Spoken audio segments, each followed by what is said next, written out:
Tebet, hari Senin, 12 Rabiul Awal, tahun ke-11 Hijriah, bersamaan dengan hari lahirnya Rasulullah, hari Senin, tanggal 12 Rabiul Awal, tahun ke-11 Hijriah. Allah perintahkan kepada malaikat Jibril, Jibril, kau turun jemput kekasihku Muhammad, cabut nyawanya. Dengan catatan, tanya dulu, jika dia sudah mau, lakukan tugasmu. Tapi jika belum mau, tunda tugasmu sampai dia mau. Panggil 3 malaikat menyertaimu, Mikail, Israil, Israfil. Turunlah malaikat. Di langit ke-7 mereka masih berempat. Langit ke-6 mereka masih berempat. Sampai di langit pertama malaikat Jibril berkata, wahai malaikat pencabut nyawa, kau sajalah yang turun ke dunia. Saya tidak tega menemanimu dan melihat engkau mencabut rohnya Muhammad SAW. Lalu malaikat pencabut nyawa berkata, Jibril, kenapa kau tidak turun menyertai kami? Bukankah selama ini engkau yang menyertai Rasulullah? Bukankah selama ini engkau yang menemui Rasulullah? Kami tidak pernah menemui Rasulullah. Turunlah bersama kami. Jibril berkata, maafkan saya betul-betul tidak mampu melihat engkau mencabut rohnya Rasulullah. Turunlah 4 malaikat ini. Lalu malaikat mengetuk pintu Rasulullah, ketuk rumah Rasulullah. Assalamualaikum warahmatullahi wabarakatuh ya Rasulullah. Nabi dalam rumah menjawabnya, waalaikumsalam warahmatullahi wabarakatuh.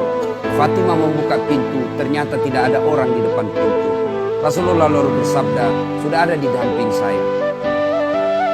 Malaikat pencabut nyawa berkata, ya Muhammad, hari ini aku diperintah Allah untuk mencabut rohmu. Menurutmu bagaimana? Kira-kira kalau Bapak ditanya seperti apa jawaban Bapak? Kalau saya ada saat hari ini Allah perintah untuk mencabut rohmu, maka saya akan menjawab, tunggu dulu, istri saya baru 1. Rasulullah menjawabnya, wahai malaikat, 24 nabi dan rasul senior saya, 24 nabi dan rasul pendahulu saya, setelah mereka melaksanakan tugas, mereka pun menghadap kepada Allah. Hari ini saya siap menghadap, tapi saya lihat ini ada keanehan. Apa ya Rasulullah? Mana malaikat Jibril? Kok tidak ada di antara kalian? Mana sahabat saya? Mana Jibril? Malaikat pencabut nyawa berkata, Jibril menunggu di atas langit. Dia tidak datang untuk menyertai kami. Lalu Nabi perintahkan, kau panggil dulu. Ada perkara yang penting yang ingin saya tanyakan kepada Jibril. Setelah itu saya siap menghadap kepada Allah. Naiklah malaikat pencabut nyawa dan berkata kepada Jibril, ya Jibril, engkau dicari sahabatmu. Turunlah engkau menyertai kami. Turun malaikat Jibril. Lalu ketemu dengan Nabi. Nabi bertanya kepada Jibril, ya Jibril, kalau hari ini aku harus menghadap kepada Allah, tolong berikan saya berita gembira. Tolong perdengarkan saya kalimat yang nikmat di telinga saya. Lalu Jibril bersabda, ya Muhammad, saya dapat berita gembira dari Allah. Seluruh malaikat yang pernah Allah ciptakan antri untuk menyambut rohmu ya Muhammad. Apalagi ya Jibril, ya Muhammad, seluruh nabi 24 haram masuk surga sebelum engkau lebih dulu. Meskipun engkau nabi paling terakhir, tapi Allah memberikan garansi dan jaminan haram seluruh nabi dan rasul masuk ke dalam surga sebelum engkau lebih dulu ya Muhammad. Nabi mengucapkan alhamdulillah. Apalagi ya Jibril, ya Muhammad, jika engkau punya dosa dan kesalahan, Allah telah mengampuni dosa dan kesalahanmu. Nabi bersabda, alhamdulillah. Tapi ya Jibril, itu kan saya, itu diri saya. Ya Jibril, saya tidak cemas soal diri saya. Saya tidak ragu soal diri saya. Yang saya cemaskan umatku ya Jibril. Bagaimana umatku sepeninggal aku kelak? Subhanallah. Nabi tidak mencemaskan anaknya. Nabi tidak mencemaskan istri beliau. Nabi tidak mencemaskan keluarga beliau. Yang beliau cemaskan umatku ya Jibril. Jibril lalu berkata, baiklah kalau begitu ya Muhammad, nantikan saya. Jibril lalu menghadap kepada Allah. Selang beberapa saat muncul kembali dan berkata, "Ya Muhammad, aku telah mendapat berita gembira dari Allah. Meskipun engkau sudah tidak di tengah-tengah mereka, meskipun engkau sudah tidak berada di tengah umatmu, selama umatmu berpegang kepada Quran dan Sunnah, mereka akan selamat dunia sampai di akhirat." Mendengar ini Rasulullah lalu tersenyum dan berkata, "Alhamdulillah, segala puji bagi Allah. Malaikat pencabut nyawa, silakan laksanakan tugas." Jibril mundur, majulah malaikat pencabut nyawa melaksanakan tugas dan berkata, kalau bahasa kita, "Ya Muhammad, maafkan saya tidak mampu melakukan ini, tapi ini perintah dari Allah." Lalu Nabi bersabda, "Laksanakan tugasmu, saya pun siap melakukannya." Mundur malaikat Jibril, majulah malaikat pencabut nyawa melaksanakan tugasnya. Keluar rohnya Rasulullah, perlahan-perlahan meninggalkan telapak kaki Rasulullah. Telapak kaki Rasulullah menggigil, naik ke atas betis Rasulullah, naik ke paha Rasulullah, sampai ke perut. Bercucuran keringat Rasulullah, keluar keringat Rasulullah di wajah Rasulullah. Malaikat Jibril lalu berpaling. Nabi lalu bersabda, "Wahai malaikat Jibril, kenapa engkau palingkan mukamu? Apakah engkau jijik melihatku? Apakah kau jijik melihat wajah saya?" Jibril bersabda, "Ya Muhammad, ketahuilah demi Allah yang menguasai segala-galanya, tidak aku jijik melihat mukamu ya Muhammad. Aku tidak tega melihat engkau menghadapi sakaratil maut. Aku tidak mampu melihat engkau menghadapi sakaratil maut." Nabi lalu bersabda, "Ya Jibril, ketahuilah, andai saja Allah tidak cinta kepadaku, andai saja Allah tidak sayang kepadaku, betapa sakitnya sakaratil maut ini.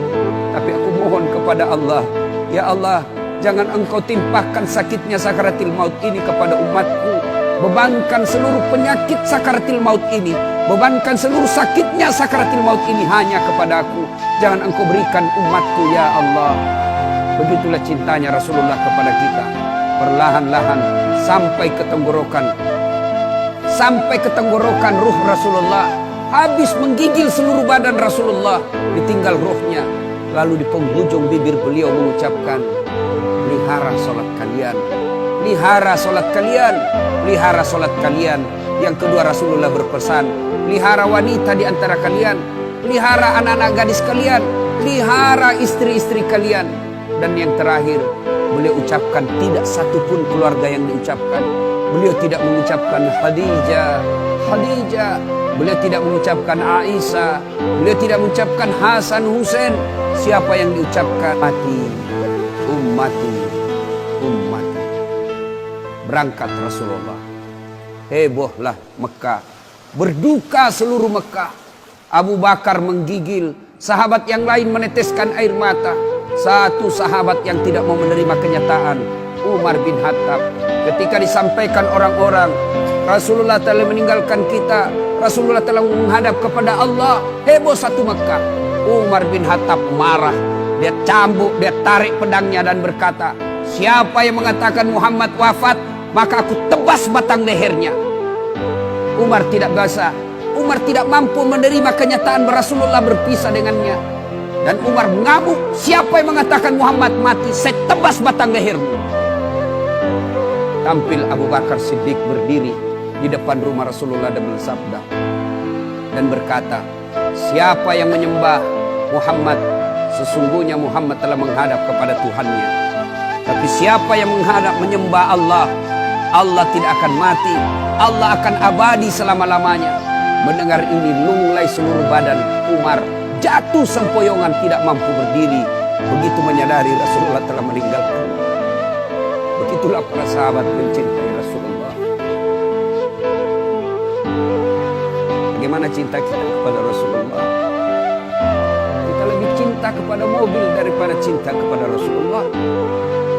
Kita lebih cinta kepada harta daripada cinta kepada Rasulullah. Kalau Rasulullah bukan cuma di dunia beliau cinta kepada kita, sampai di akhirat beliau mencintai kita. Dijelaskan dalam riwayat, ketika hari kebangkitan kelak, hari kiamat telah berlalu, seluruh makhluk binasa. Allah perintahkan kepada malaikat Jibril, "Ya Jibril, kau bangkitkan seluruh manusia. Kau cari makam Muhammad, kekasihku Muhammad. Kau bangkitkan Muhammad." Lalu malaikat Jibril berdoa kepada Allah, Ya Allah, berikan saya tanda untuk menemukan makam Rasulullah.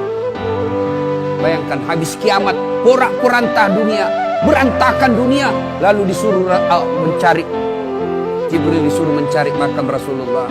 Dengan izin Allah, makam Rasulullah mengeluarkan asap. Lalu jasad Rasulullah bangkit. Seperti kalau Bapak lihat sirkus, naik jasad Rasulullah terangkat, ya kira-kira seperti ini. Naik badan Rasulullah, lalu Rasulullah badannya demi Allah diriwayatkan tidak rusak, tidak dimakan ulat, tidak dihancurkan tanah, seperti badan Rasulullah ketika hidup. Bangkit Rasulullah seolah baru bangun dari tidurnya.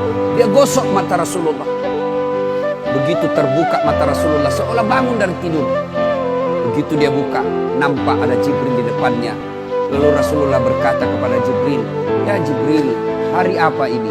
Jibril menjawab, "Ya Muhammad, inilah hari kebangkitan seperti yang Allah janjikan kepada kalian."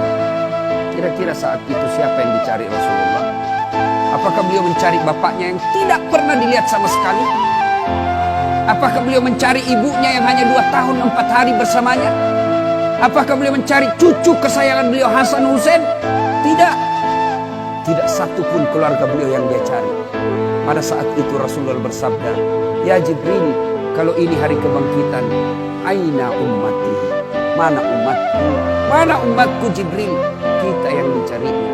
Begitu cintanya Rasulullah kepada kita. Rasanya tidak ada satupun pemimpin di dunia ini yang mencintai umatnya seperti cintanya Rasulullah SAW kepada kita. Mari kita lihat cinta kita kepada Nabi. Salawat aja kita malas. Sallallahu ala Muhammad, sallallahu alaihi wasallam, sallallahu ala Muhammad, sallallahu alaihi wasallam. Ya Nabi, salam alaik. Ya Rasul, salam alaik. Ya Habib, salam.